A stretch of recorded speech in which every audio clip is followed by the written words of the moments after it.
Hello, hello. So welcome TLC Multicultural Intelligent Student Leaders. Whether you are joining us from Dr. Freddie Avalos's course or you graduated from the TLC and you're back to get the secondary certificate and what we fondly call MIL, Multicultural Intelligence and Leadership, we welcome you. My name is Shannon Nolan Aranez. I have the joy of coordinating the TLC in partnership with our wonderful centers that you're about to learn more from. Our two presenters tonight are Dr. Renzo Lara from the Latinx Center and Floyd Lai from the Cross Cultural Center and Gender Equity Center. I will be here more as a sidekick to support and lend any kind of insights throughout the workshop. And I'll be also monitoring our chat, but I encourage you to just settle in for a fun 50 minutes of awesome content from my friends and colleagues here, Floyd and Renzo. And with that, I pass it over to the two of you. Just let me know how I can be of assistance. And also to let you all know, we are recording today's session. So that is why we have the captioning, and it's also obviously being recorded. But we do hope that that also encourages you to participate as you see fit. It's always so meaningful to participate and to have conversation versus just this one-way kind of conversation. So with that, I invite Dr. Lara and Floyd to take us away. Dr. Lara, go ahead. You can go first. Sure. So as Dr.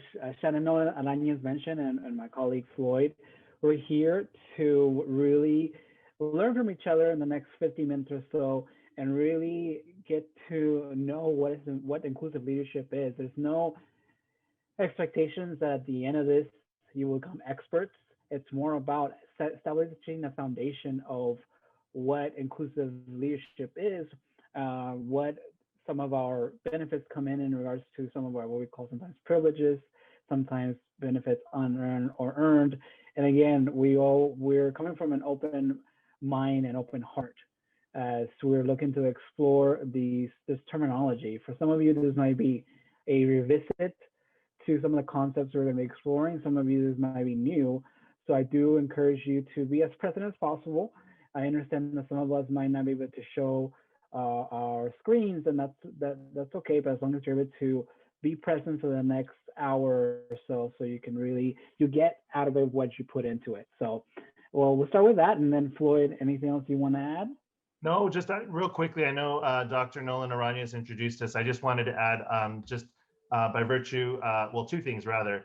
As we all know, as we're in virtual settings, you may hear some melodies. My daughters have piano lessons downstairs. So if that comes through, my apologies just in advance. If you hear some piano in the background, that's probably me. And I use he, him pronouns. So I just wanted to share that as well. Sure. And my apologies, I use he, him, el pronouns as well. My daughters are also around here somewhere in the house with my partner, so they might be running in and out as well. So with that being said, let's get started. Sure, and it sounds like we have folks coming in. So Dr. Nolan Aranez, if you wouldn't mind just letting folks them in as well, that would be great. I'm gonna go on to the next slide, and I believe that's Dr. Lara. Yeah, so as I was mentioning at the beginning that this is an opportunity for all of you to either revisit some of the terminology, more or say, perhaps if you heard this before, to really do a review, or for some of you, this is something new. So we're going to explore some diversity terms that are sometimes very complex. And again, there's no expectation that you need to know all the complexities of the terminology, just more of a basic foundation. And at the same time, we're also going to, towards the end, we're going to talk about some frameworks that really are going to provide a guiding model to really put this more into perspective. And that's our goals for today, at least to introduce you to the concepts, terminology, and also some of the framework that's around this active term is called social change and also inclusive leadership. So we also want you to become aware of and describe how personal identities inform leadership. So I myself and Floyd would also mention, a lot of in regards to our identities. we operate from a sense of we're intersection. You know, we're not monolith. We're not a one individual. We have many layers. You know, I always say like an onion. So you peel us apart. There's different identities. There's different hats that we wear. And so I hope that throughout our conversations tonight, you're able to become aware of some of the identities that make you unique. Everybody is a unique human being. We know that no fingerprint is the same, and I hope that that is something that you also take away from today's leadership component in regards to inclusivity. And again, being aware of what you might not know. There might be some things that perhaps you was like, yeah, I kind of knew that, but I also welcome anyone who's trying to challenge themselves. I always say lean into discomforts and challenges and be open to dialogue. That's really what we're coming from, a space of civility as well. So Floyd, do you want to add anything to that? No, I think all this really connects back to this concept of leadership, right? So as we start and do this foundational workshop, thinking about what that means for you as a leader, and in what ways can you take some of the things that Dr. Lara and I are sharing with you tonight, and maybe to contemplate and think about for your own particular leadership style. There you go. And so we're going to start with a little exercise to get your brain going. I know it's 6 o'clock and perhaps you're waiting to have food after this, or maybe you had food before. So this is food for thought, right? I want you all to go to this website, and so it's polev.com. Our Lara is going to put it in the chat, and we have some questions in regards to how we identify as inclusive leadership. So what I want you to do is go to that website, and if you're not able to access this, let me know in a direct message, and then I can then post the questions up there because I want everybody to participate. So Floyd, if you wouldn't mind allowing me to share my screen. Oh, yes, absolutely. My apologies about that. Let me see. Hold on one second. Yeah. There we go. You should be able to now. I'm going to stop my share. Is that good? Yeah. Okay, you're good. Okay. So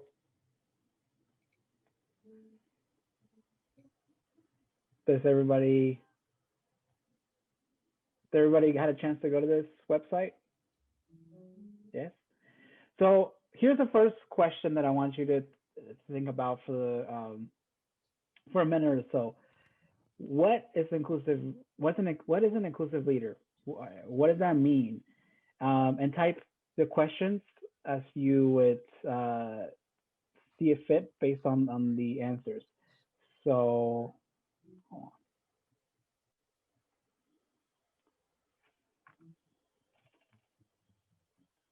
Okay. All right. All right. So I'm gonna give you about 10 seconds.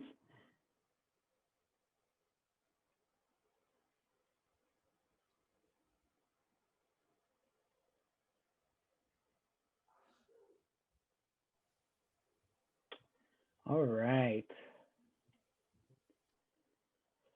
So here's some of the questions. Here's some of the key terms that you all came up with in regards to what an inclusive leader is.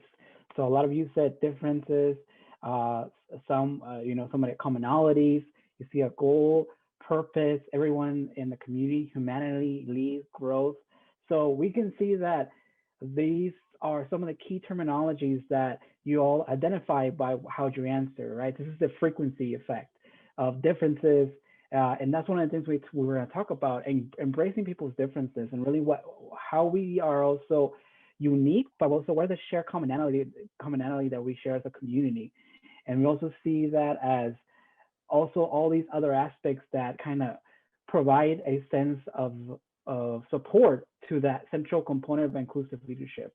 Again, it's not that you're going to be experts, but it seems like a lot of you already have this terminology as to what does it mean to be an inclusive leader.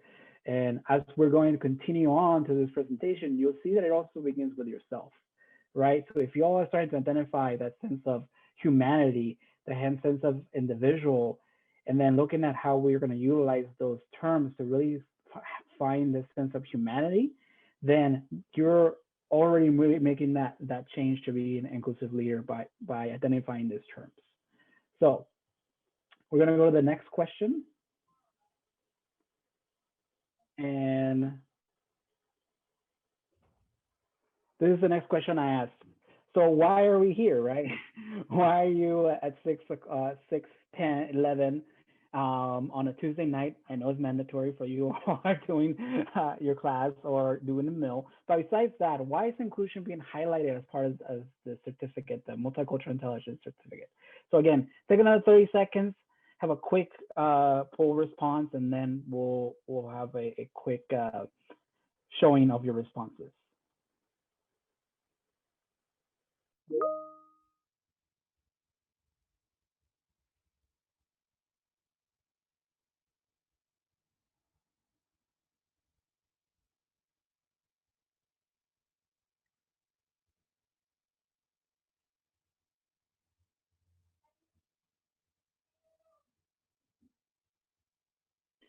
All right, I'll give you about 10 seconds.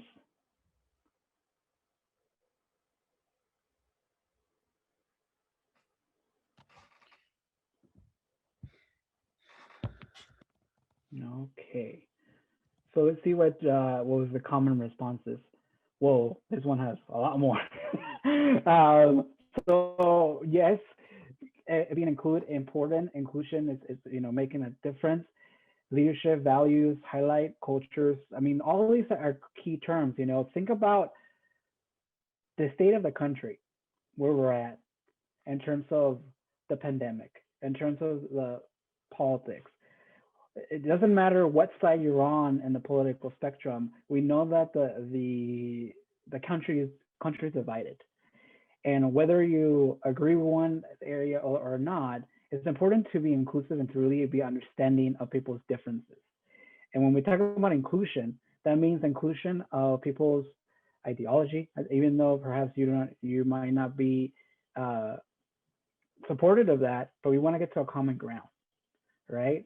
So all these in regards to why is this being highlighted is because there is a sense of loss at times we see about inclusiveness. And sometimes inclusiveness has been seen as a political ground, almost a battleground in terms of conflict. And it's not that. We're not coming from that standpoint. We're coming from a sense of understanding, having empathy, like everything you mentioned, having importance of learning, accepting, striving. Again, we don't have an agenda to say, oh, by the end of this, you're going to be more inclusive, you're going to have this terminology. That's not necessarily our goal. Our goal is that once you leave here, it's an exchange of ideas, an exchange of stories and narratives that you're able to take in whatever leadership role you are. I always say the leadership starts at home, with your family, with your siblings, whoever you call that family. And I'm hoping that when you take this concepts, you're able to apply it with the people that matter the most to you. And then you start applying it to everybody else. Because that's really what the aspect of humanity and aspects of accepting people's differences and really, like it mentions here, having an unbiased look, looking at people's understanding and what that means to be a leader. So thank you all for providing that. I'm looking forward for the next 30 minutes to have a continued dialogue about inclusive leadership. So I will turn over to my colleague here, Floyd. I'm going to go back and share the screen again. So we're going to do a little bit of a quick switch and pull that back up. Oh, again. Actually, it's my turn. Oh, you're fine. You're fine. Let me advance the slide though. Go ahead. Yeah. So this is something we call how many of you, if you can raise your hand or give me a nod, how many of you heard of Safe Space? Yes, raise your hands. Okay. How many of you heard of a Brave Space? Sort of? Okay. All right. So it's the same concept. So when you look at a safe space is a place that whether you're virtual or whether you're in person, where people feel welcome, they feel like a sense of community, they feel like they can be themselves. A brave space is a little bit different because while it's a community space about learning, growing, having critical dialogues, and being respectful, there might be times during this presentation where I might be sharing personal things about who I am that tied to perhaps my race, my identity, or my humanity. And by me sharing, I'm letting you all know my story. And so we have to come from a respectful place of understanding. And the same thing of others. There might be things that are very dear to them. And for them, it might be very painful to share. So when we talk about brave space, we got to also have that sense of appreciation for whoever we're sharing and have a sense of respect because what they're doing is something that's brave and projecting or actually presenting who they are in a community space. It's a positive intent. So it goes beyond a safe space. A safe space provides a place where you are able to be who you are. But at the same time, a brave space is actually being brave and sharing your narratives in front of a large group and having that sense of community and support. So we want to go through this pretty quickly, but if anybody, could you all name maybe two on the chat or maybe shout them out, two community guidelines that that we can abide to in this conversation in the next 35 minutes or so. So some people have said respect, listening, understanding. So what are some community guidelines? Name two that we can abide to in the next 35 minutes. You can also put them in the chat as well.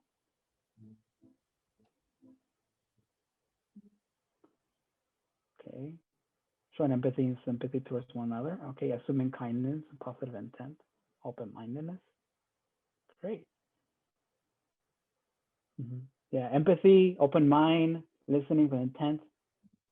Exactly. Right. We always say, and I say it to my kids, right? I have 2 ears and 1 mouth. And so sometimes I intend to do more talking than I do listening.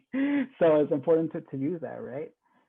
The other thing before we move on, and so thank you, we'll continue this dialogue. Before we move on, I do want to also point out that nobody asked for us to do closed captioning. However, this is part of being an inclusive leader.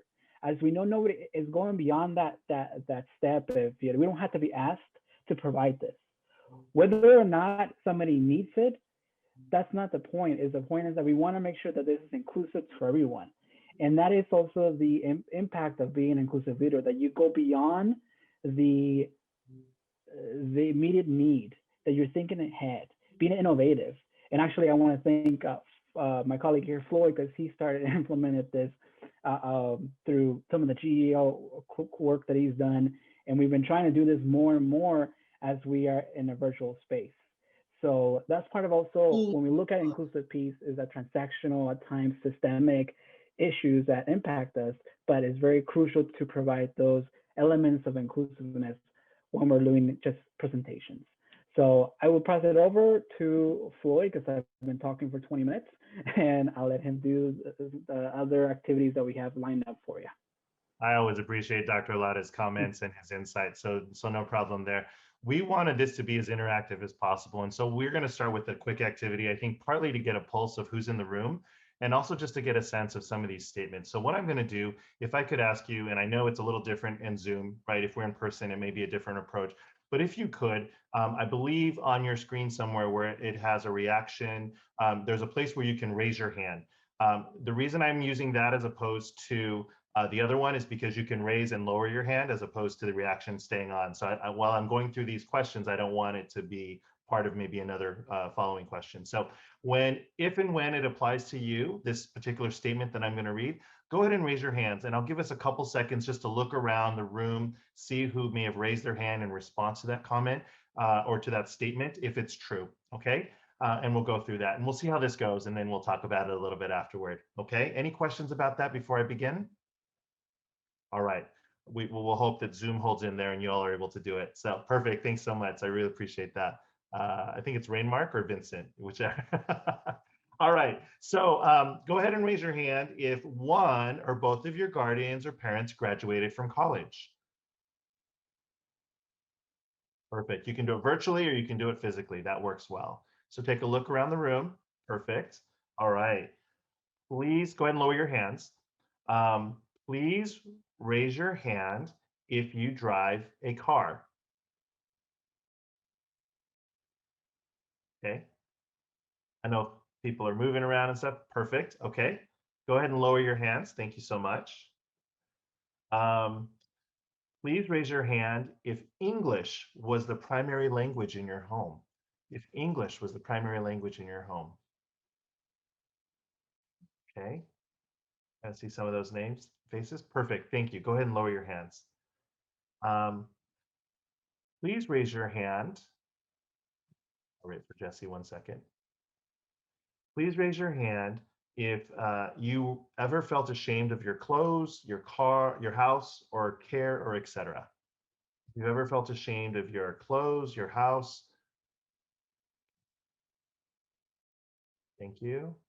Go ahead and lower your hands. Thank you so much. Please raise your hand if you were taken to art galleries or museums growing up. Go ahead and raise your hand if you were taken to art galleries or museums growing up. Thank you so much. Go ahead and lower your hands. Please raise your hand if you, if your family has health insurance. If your family has health insurance. Okay. Great. Thank you. Go ahead and lower your hands.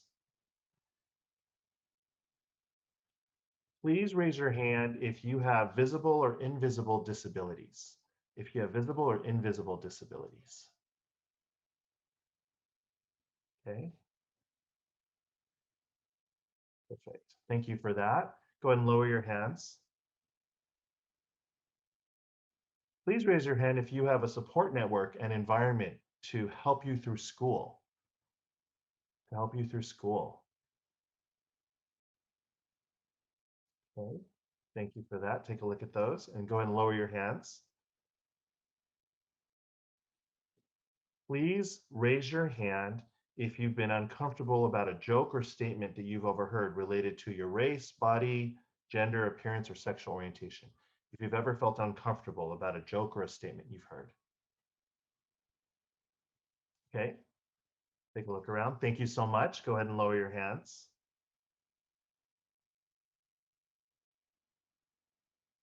Please raise your hand if you've taken out loans for your education. If you've ever taken out loans for your education currently or in the past. Okay, thank you so much. Take a look at that. I'll wait for those to go down. Please raise your hand if you feel safe walking alone at night. If you feel safe walking alone at night.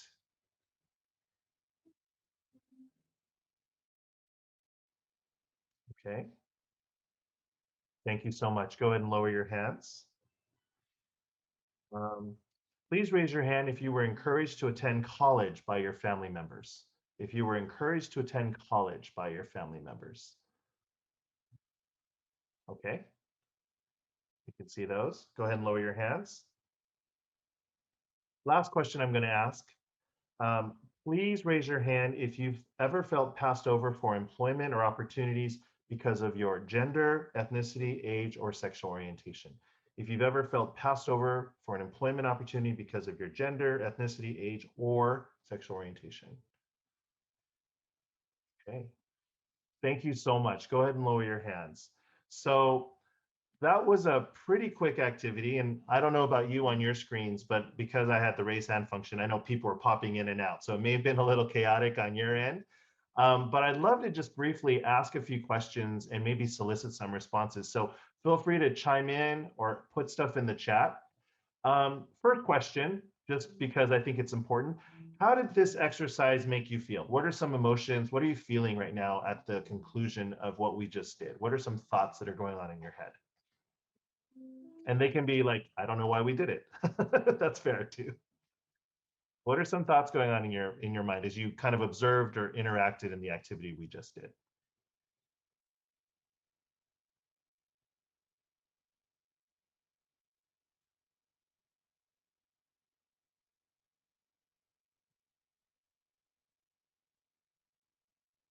So I want to acknowledge, let's see, let's start with Emily. Our struggles are not our own. A lot of people go through the same things. So it sounds like Emily recognized and noticed there was some commonality. So I appreciate that.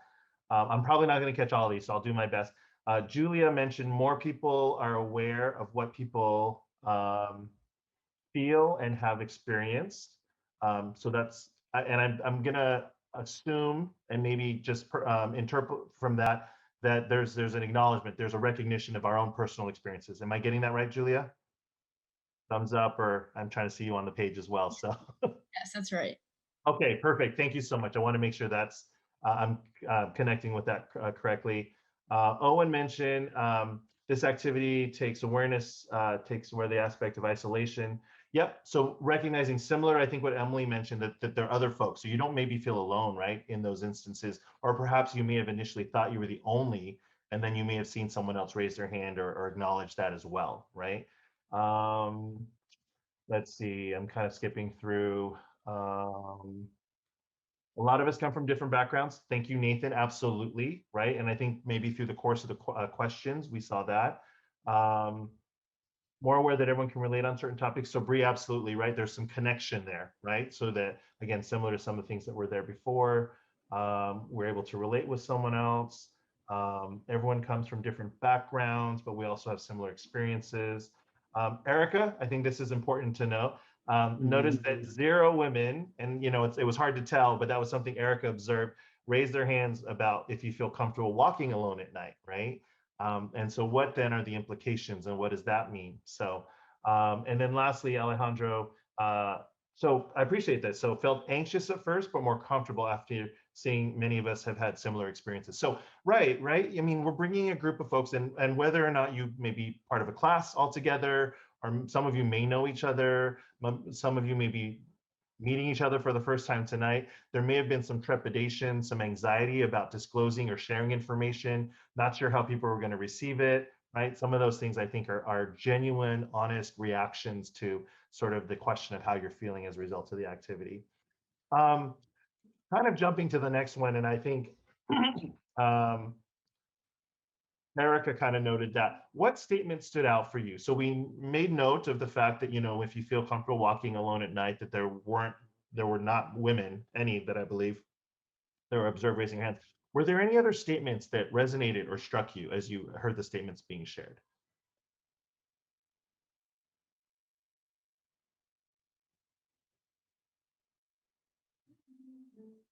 And it's okay if not. I think it was just a question of if there were any other statements that stood out for you in particular.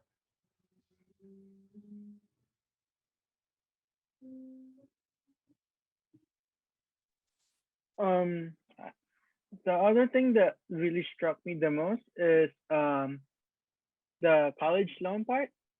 I realized that I came in from a family with parents that are very supportive of me of my college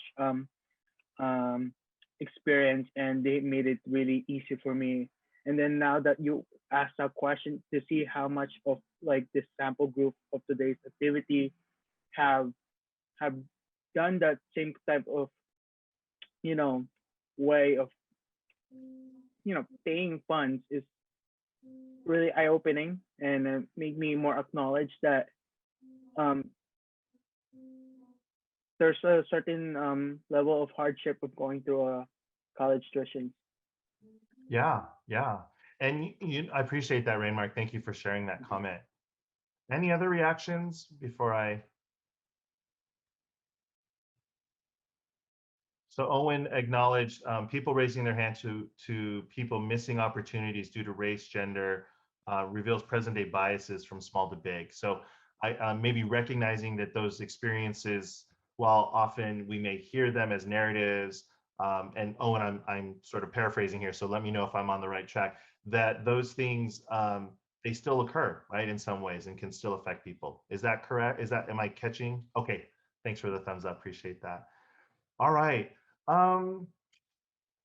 What would you say you've taken away from this? You've noted some of the observations and more the feelings, but what would you say you've maybe learned or walked away with based on just some of the questions that were asked or what you've heard so far discussed?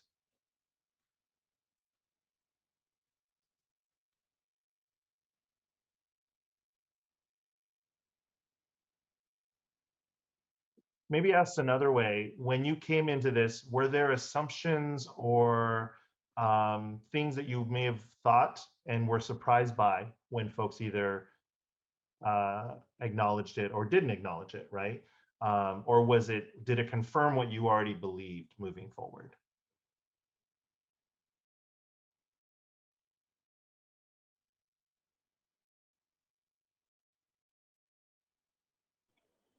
You can also write that in the chat if you feel like you want to share. Sure. Yeah. Mhm. And there's no right or wrong answer. This is just really trying to get at this notion of what we're talking about when we start to talk about concepts of inclusive leadership, right? And what does that mean? So thanks, Erica. So there are different independent struggles and acknowledgement of that, but that they're also, you're not alone. And I think that's a common thread I've seen, right? That oftentimes there may be a perception that we're the only, but when in fact we have an opportunity to do an activity like this, we see that in fact there are others who perhaps have some commonalities, right?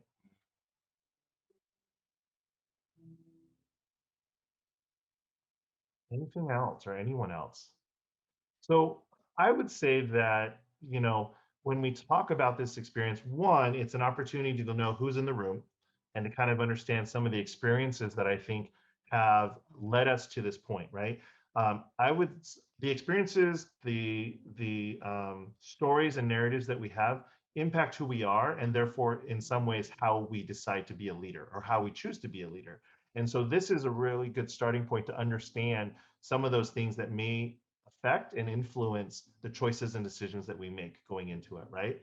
And then how we interpret or infer that, that's a much longer discussion we probably won't be able to get to tonight, but I think it's an important acknowledgement of, to a lot of people's points, we come from different backgrounds, different environments, and we all have had different experiences that have brought us to this point, okay? One thing I want to acknowledge, and I think is important, especially when we talk about this notion of inclusive leadership, right? That we want to get away from perhaps this concept of deficits and assets, right? Sometimes we say someone is really good at this and we acknowledge that. And perhaps to some degree, we acknowledge our own failings or shortcomings, right? But I want to say that we all contribute, and back to Dr. Alada's point early on, we bring something different to the table. So when we talk about inclusive leadership, when individuals feel like not only are they worthy, but they belong, right? That they matter, those are individuals who are willing to contribute. So as a leader, right, when you feel people and you make them feel inclusive, they feel like they're part of something and they're more likely to contribute. And when you validate their worth and their sense of belonging, that helps to contribute to some of that, right? Goes back to some of the learning outcomes we talked about earlier, or the community agreements, right? Fully accepting others or suspending judgment and assuming positive intent are all ways in which we can affirm and validate the worth of everyone, right? And lastly, from sort of this document we've been using as a guide, the freedom to express oneself authentically. And those questions we asked earlier, some of them maybe have been easy, some of them may have been more challenging or difficult because you weren't sure how you wanted to answer, right? For fear, perhaps, what people may think or what people were going to say about it. And so as we express oneself authentically, that actually leads to a more positive state of mind of empowerment and engagement, right? Again, you feel validated, you feel like you're valued in some way, and that's going to lead individuals to want to contribute. And so part of that exercise is not only to explore the differences, but also to recognize the value that we bring to sort of this situation. So let's transition, and my colleague, Dr. Alada, is going to speak a little bit about the concept of, let's see, social change model. Yes, and to add to Floyd's point in regards to that sense of authenticity, sense of transparency, I also would like to add the sense of vulnerability. I think the work that we do in the centers, the work that we do with inclusive leadership, is not easy work. And when we look at how we make change, it's something that inspires within. And for us to do that, we really have to look at our values. We really have to look at who we are as individuals. And that takes a lot of work, and that takes also vulnerability to happen. And in a society at times where vulnerability is perhaps seen as a weakness. And we're not coming from like what Floyd said, from a deficit perspective. These are opportunities for all you to continue to explore. And I would say that college is also an opportunity for you to do that in safe spaces. understanding that we also operate from an institutional, systemic structure, right? This is where we're part of the university, and at times that doesn't align with all the values of students. But if you're able to go to our spaces, we operate from that sense of vulnerability, empathy, and empowerment. And we then bring aspects of inclusion, practice of social change. So this also ties into the social change model. So perhaps some of you who have finished the TLC, and those who are from Dr. Freddy Alavo's class, this might be new to you, but this is an explanation as to where this perhaps is coming from.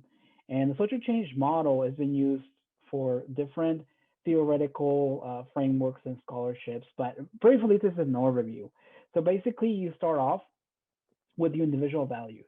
You got to look at the person in the mirror and the person who's staring you back at you, right? You're looking at your individual values. Those are things that you grew up with. Those are things that matter to you the most. And some of that is by consciousness of self. It's almost, I always refer it back to a sense of enlightenment, right? You have to be aware of your triggers. You have to be aware of perhaps some of the things that are passionate of yours. And that takes sometimes individuals to really be there for you that are able to do that. And the centers and the work that Dr. Shannon Aranez does provides that. And the other one, you also have to be in alignment with congruence to yourself and what you want to do in order to move forward. And then it's at that commitment level. And so that's the first step. And how we build onto that is this group value. So the MIL, or this concept of inclusive leadership, really looks at the group values. This is where the work as a group begins. Once you do the work individually, then you start looking at that. What is my common purpose? What do I want to really contribute to? And there's a very important line here that says controversy with civility, because social change is not easy. A lot of individuals would shy away from some of the concepts that we talk about. I mean, indirectly, we talked about privilege and benefits, and a lot of folks feel that that's something that, oh, I don't want to touch it. I don't want to discuss. Those, if you've been on campus before COVID, we know there was individuals at Kellogg Plaza putting up signs saying privilege is fake, convince me. And that's also a direct conversation in regards to how do we approach that in a civil matter, not to say one person's in one area, one person's in another. That's a confrontation with civility. And how do we then provide a sense of inclusiveness to those who perhaps are on the opposite camp? And that really takes a lot of work. And then the other component of this is citizenship. How do we then provide this knowledge that is going to create change through active engagement in the leadership component? So it goes through this process of you know yourself. Then we start finding this common ground of individuals who really believe in your same values. And then you start making that change in society, whether it be a cause or passion or even your family. That's where the change happens. So that's just a little bit overview. There's so much to talk about social change model, but I just want to provide the foundation of what it means. So going on to the next slide, it kind of talks about what we talked about in the beginning, and a lot of you already mentioned this aspect of humanity. Basically, is a Declaration of Human Rights that every human has the right for accessibility, quality of life, affordability, the sense that everybody should have access to basic needs, that we're all acceptable, and that we're going to be accepting of one another. And a lot of times this can be seen as like, oh, we're going to be in kumbaya. That's not what that is. It's about understanding that people are different, understanding the conflicts, but also having the resiliency to overcome those who are attacking human rights. It's having that bravery, like we talked about brave space, to really defend the human rights of everyone. And so this is the aspect that we were talking about from a humanistic standpoint of commonality and community space. So if we go to the next one, Floyd, I know we only have about 10 minutes, so I'm trying to really get through this slide so we can get to the activity, is that the social change model acts as a catalyst, right? And it's evolving, as you saw. It always evolves I can tell you this. I myself, and share your personal story. I, as an undergrad, I'm a first generation low income student, and I went through a lot of the challenges that you all raised your hand as undergrad, right? However, I became active in the school in my last years through different organizations. So for me, uh, organizations like Education Without Borders, MECHA, really set the catalyst for me to make those change happen. And while I learned a lot about activism and how to make change, I had to transition that into the real workplace, right? And so the way I addressed issues of civility was very different when I was at the beginning of my career to where I'm now. And that's because this is changing, right? The way I would approach things, perhaps as a student, as I do now as an administrator, has changed. And so I say the same to you. This is a model that evolves over time. And the values who you are will change inevitably in how you approach things in 10 years from now. Your worldview will change because you've learned more what we call knowledge or capital. But your values most likely stay the same. So this is how we talk about catalysts, and this is how it's always evolving. So keep that in mind, as this might be an explanation on how to create change through inclusive leadership. So I believe. Yeah, so I appreciate this connection, right? You see that it feeds back on itself. So once you get to sort of the society values, the bigger picture, there's still a connection back to your individual self, right? And then when you work within small groups. And so when we talk about this interconnection, and Dr. Lada talked about intersectionality, and we talk about that in terms of identities, there's also a recognition that we as a society, as a global society, are more interconnected than ever before. We're all connecting through Zoom, video chat, whatever it is necessarily, right?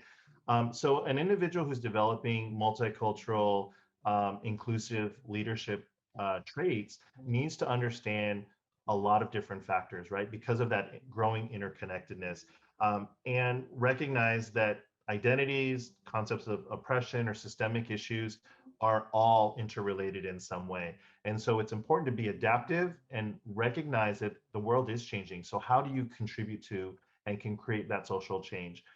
Most importantly, right, inclusive leadership shifts from seeing an individual viewpoint to being able to understand and experience it from the systemic viewpoint of others, right, and how it impacts other people. And so you can see where some of those connections occur. Real quickly, there's also this concept of power in leadership, right? And not to say that anyone is aspiring to, but there's definitely a position of authority when it comes to leadership in a lot of ways. Real quick, if you had to choose power within, power over, or power with, which phrase would you prefer when it comes to a leadership style when you think about these phrases? Go ahead and put it in the chat real quick, or if you want to unmute yourself, feel free to comment. Which one do you tend to gravitate with? Okay. Yeah. So the majority folks say power with, which I think that's probably, I like the one said power within, and maybe that's from a like, I want to work within the system and be able to kind of see how that is, and to initiate change, right? Very few of you said power over. And because of the hierarchy or perhaps the way in which that works, right? And I think that one of the things that's important is recognizing that, yes, and I would agree with you. I think power with definitely has the ability and the strength, right? Servant leadership, if you've heard that term, right? Power within is not only looking within the dynamic, but also even looking at your own personal strengths. What are some things you can bring to bear? So within isn't necessarily within the group, but also thinking about within yourselves. What are some ways in which you can work with the tools and the skills and talents that you have with regard to that? Last thing that I'll say also is this notion of power over.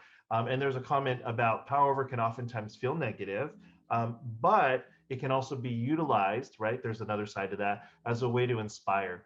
Because think about those that you are really connected to and that you look at or that you hold in high esteem. Sometimes they're very charismatic individuals and people. And so there's an ability in how that power is utilized. And that's where I think the crux of it is. And so we notice from these three phrases that power can be utilized in a lot of different ways. And so I think it's important. Most of you, I think we're aligned in that we think of power with. right? That we want to serve one another, we want to find ways to work together. But I also want to acknowledge that the other options aren't necessarily inherently bad, right? There are ways in which you might be able to utilize that.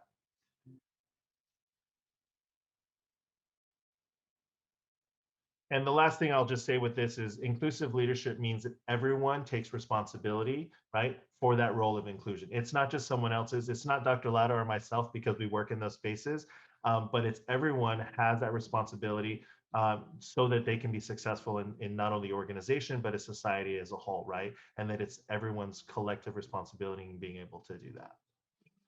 Dr. Latta? I'm not sure if All we'll have right. time. We can try and describe this. Yeah.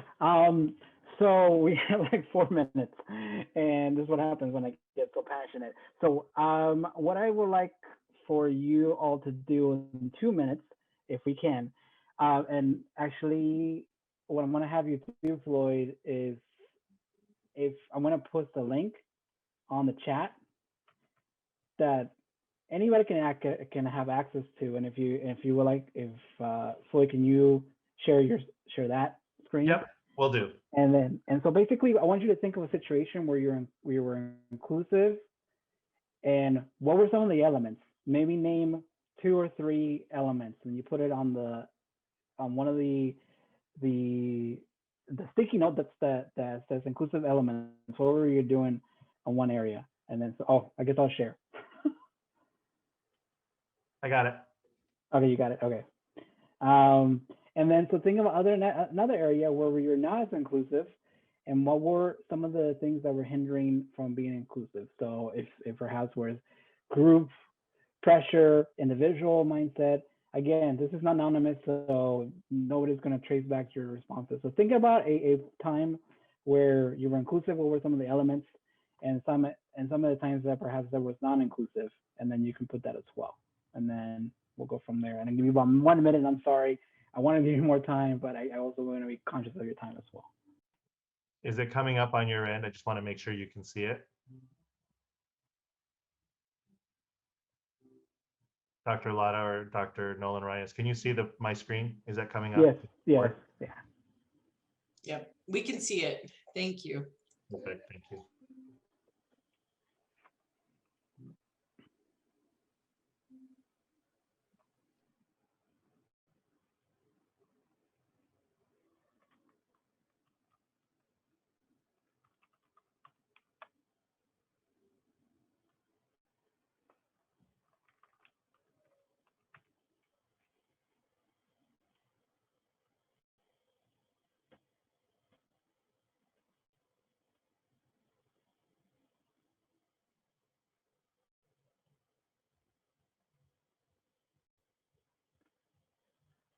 All right, since we're almost out of time, so we can see this, that in the story elements, it's important for us to take everything in consideration, right? Story can be one that could be interpreted in different ways.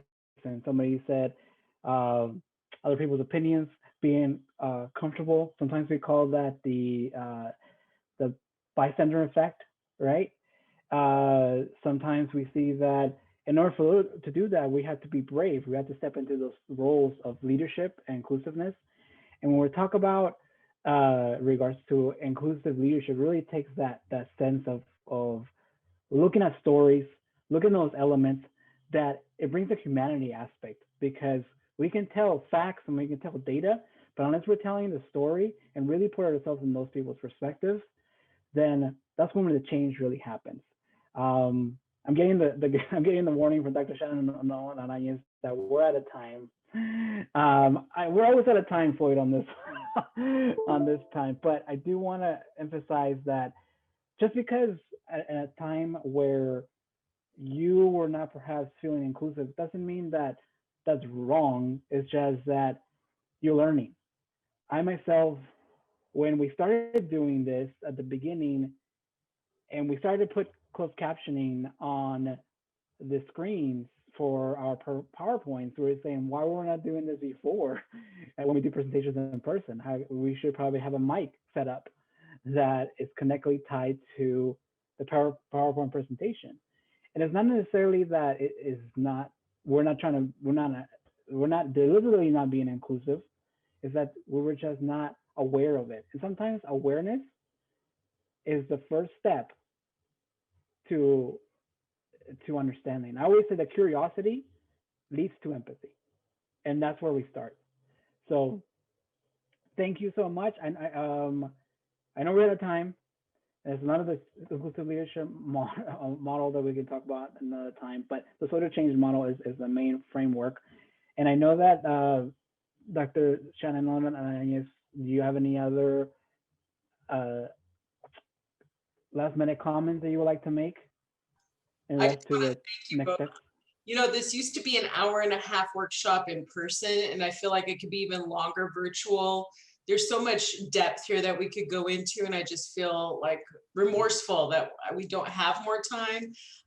So just thank you both for facilitating this meaningful conversation and acknowledge that it could go so much deeper. I wish that we had the gift of time. So thank you both. You did a great job given the time constraints. Students in the chat, I have two things. If you could please submit the evaluation about what you learned from today. You know, our goal is to always make these workshops better and stronger. So please submit your evaluation of learning, and that also gives you credit, quote unquote, for being here today. And then also to make sure that you've submitted the enrollment form, which the link is there, and to spread the word to your peers or whoever that we still have time, they still have time to enroll in the TLC, which is due, that enrollment form is due by February 19th. So with that, Floyd or Dr. Laura, do you have any closing remarks or things that you'd like to share, maybe in regards to your spaces or things that you'd like to invite our students to? Just in closing, you know, I think thank you all for being here tonight. I know whether it was a part of a requirement or you have an interest in the program, the slide that's up here is also on the website about the requirements. You'll notice one of them or a couple of them include the civility dialogues and or cafes of which I'm a part of and help to host.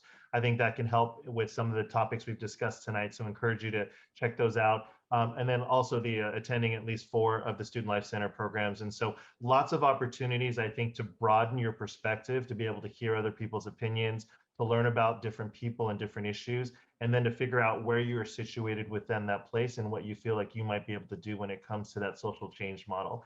So I'm a resource, and I'm sure Dr. Lara will and Dr. Nolan Araniz will echo those. If you have any questions or want to follow up with us, feel free to reach out to us at any point in time. Both Dr. Lara and I, we are actually on Microsoft Teams. So if you've done advising or anything like that, you're familiar with that. We are on spaces where you can reach out and connect with us directly. Dr. Lara? Yeah, so the same thing, and I see a hands raised. If you want to continue learning more about what this means in regards to intersectionality, inclusive leadership, please check out our spaces. Here's our handles on Instagram. Like Floyd mentioned, we're both on Teams, and you can find that information on our website or also on a Linktree at our Instagram pages. And again, thank you for your time.